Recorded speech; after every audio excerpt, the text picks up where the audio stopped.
Assalamualaikum warahmatullahi wabarakatuh. Berjumpa lagi dengan saya Mimin Des Info. Semoga kalian semua tetap diberikan kesehatan oleh Tuhan Yang Maha Esa ya sob. Amin. Nah sob, masyarakat Indonesia umumnya hanya mengenal Soekarno, Soeharto, B.J. Habibie, Abdurrahman Wahid, Megawati Soekarno Putri, Susilo Bambang Yudhoyono, dan Joko Widodo sebagai Presiden Republik Indonesia. Nah sob, padahal dalam perjalanannya, sejarah bangsa kita mencatat dua nama lain yang pernah menjabat sebagai presiden. Nah, kalian pasti ingin tahu kan, siapa aja presiden-presiden itu?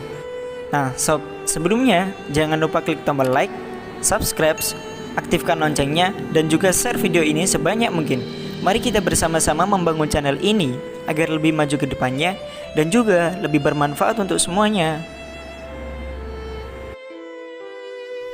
Nah sob, yang pertama ada Bapak Syafruddin Prawira Negara. Beliau pernah menjabat sebagai presiden dari PDRI atau Pemerintah Darurat Republik Indonesia. Nah, masa jabatan beliau dimulai pada tanggal 22 Desember 1948 ketika pemerintahan RI di Yogyakarta jatuh ke tangan Belanda sob. Ketika itu, agresi militer Belanda II sedang berlangsung. Belanda pun berhasil menangkap Presiden Indonesia saat itu, Bapak Insinyur Soekarno, dan wakilnya Bapak Muhammad Hatta. Nah, ketika ditahan ini sob, Bapak Soekarno mengirimkan pesan rahasia lewat telegram kepada Bapak Syarifuddin. Isi dari pesan itu adalah perintah untuk Syarifuddin yang kala itu menjabat sebagai Menteri Kemakmuran untuk membentuk pemerintahan darurat di Sumatera. Atas perintah itulah dibentuk PDRI dan Syarifuddin ditunjuk sebagai presidennya. Nah sob, tidak hanya mendapat izin dari Bapak Soekarno, PDRI juga mendapat izin dari negara di dunia internasional untuk berdiri. Sehingga pada tanggal 22 Desember 1948 diumumkan berdirinya PDRI. Pada hari itu pula, Bapak Syarifuddin menjabat sebagai Presiden Indonesia sementara. Setelah agresi militer Belanda II selesai, Belanda menarik pasukannya dari Indonesia pada tanggal 13 Juli 1949. Ketika tahun itu pula, PDRI diserahkan kembali kepada Bapak Insinyur Soekarno yang kala itu telah dibebaskan oleh Belanda. Akhirnya, PDRI dibubarkan dan kita kembali ke pemerintahan NKRI dengan Bapak Soekarno sebagai presidennya. Syarifuddin disebut-sebut sebagai Bapak Penyelamat Republik oleh para sejarawan. Nah sob, akan tetapi, Bapak Syafruddin ini pernah dituduh sebagai pengkhianat negara. Kisahnya, pada awal tahun 1958, beliau bersama teman-temannya mendirikan PRRI atau Pemerintahan Revolusioner Republik Indonesia di Sumatera Tengah. Beliau mendirikan PRRI akibat ketidakpuasannya terhadap pemerintah kala itu, karena banyak sekali ketimpangan-ketimpangan sosial yang mana dipengaruhi oleh PKI atau Partai Komunis Indonesia. Syafruddin diangkat sebagai Perdana Menteri PRRI dan kemudian membentuk kabinet tandingan sebagai jawaban atas dibentuknya kabinet Insinyur Juanda di Jawa. Tetapi PRRI tetap mengakui Soekarno sebagai Presiden PRRI karena ia diangkat secara konstitusional. PRRI segera ditumpas oleh pemerintahan pusat hingga pada bulan Agustus 1958, perlawanan PRRI dinyatakan berakhir dan pemerintah pusat di Jakarta berhasil menguasai kembali wilayah-wilayah yang sebelumnya bergabung dengan PRRI.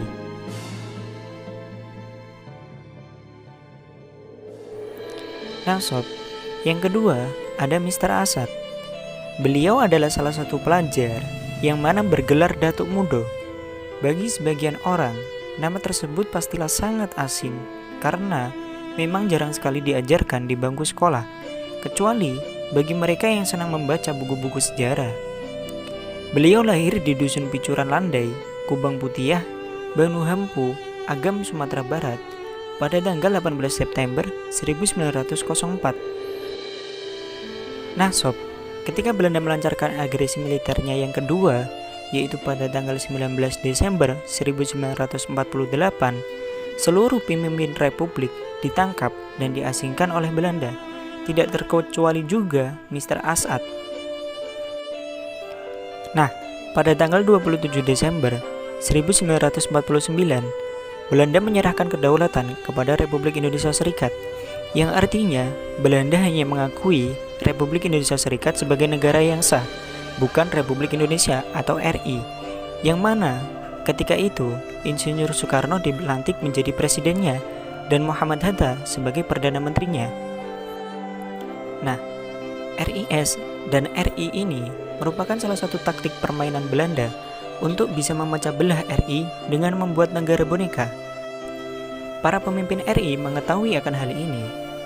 Akan tetapi, ini juga merupakan cara agar Belanda mau mengakui kedaulatan bangsa Indonesia pada khususnya. Dan karena itu, agar RI tetap ada dan perjalanan revolusi, maka dipertahankannya RI untuk menjadi bagian dari RIS. Oleh karenanya, jika RI ingin mendapat pengakuan dari Belanda, maka harus dilebur menjadi satu dengan RIS, karena memang RIS lah yang diakui oleh Belanda. Lalu, diangkatlah Mr. As'ad menjabat sebagai Presiden Republik Indonesia selama kurang lebih hanya dalam waktu 8 bulan. Merupakan waktu yang sangat singkat bagi seorang presiden. Selama menjadi presiden, beliau tidak pernah mau dipanggil sebagai Paduka atau Yang Mulia, yang mana panggilan itu biasanya disematkan kepada Bapak Insinyur Soekarno. Itu merupakan sikap kerendahan hati beliau, walaupun sudah menjadi pemimpin negara. Masa jabatan beliau berakhir bersamaan dengan peleburan kembali seluruh negara-negara bagian RIS kembali ke Republik Indonesia. Seluruh masyarakat Indonesia menuntut untuk dibubarkannya RIS dan keinginan yang kuat untuk kembali bergabung bersama RI. Akhirnya, pada tanggal 15 Agustus 1950, seluruh negara bagian dari RIS kembali bersatu ke dalam pangkuan Ibu Pertiwi Republik Indonesia.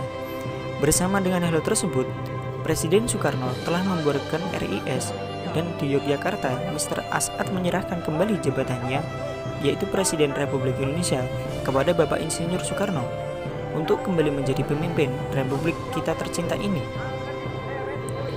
Mr. As'ad sempat ditahan selama 4 tahun oleh pemerintah Orde Lama karena dinilai telah terlibat dalam pemberontakan PRRI atau Pemerintah Revolusioner Republik Indonesia di Sumatera bersama dengan Bapak Syafruddin Prawira Negara, hingga akhirnya beliau meninggal di Jakarta pada tanggal 16 Juni 1976 dan diantarkan ke tempat peristirahatannya yang terakhir oleh keluarga.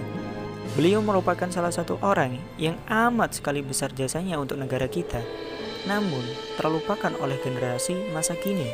Nah sob, Bapak Syafruddin Prawira Negara dan Mr. As'ad merupakan salah satu pahlawan yang amat sangat besar jasanya untuk negara kita. Oleh karena itu, marilah kita mengenang jasa-jasa para pahlawan kita dengan menjaga Republik Indonesia ini dan juga mencintainya dengan sepenuh hati.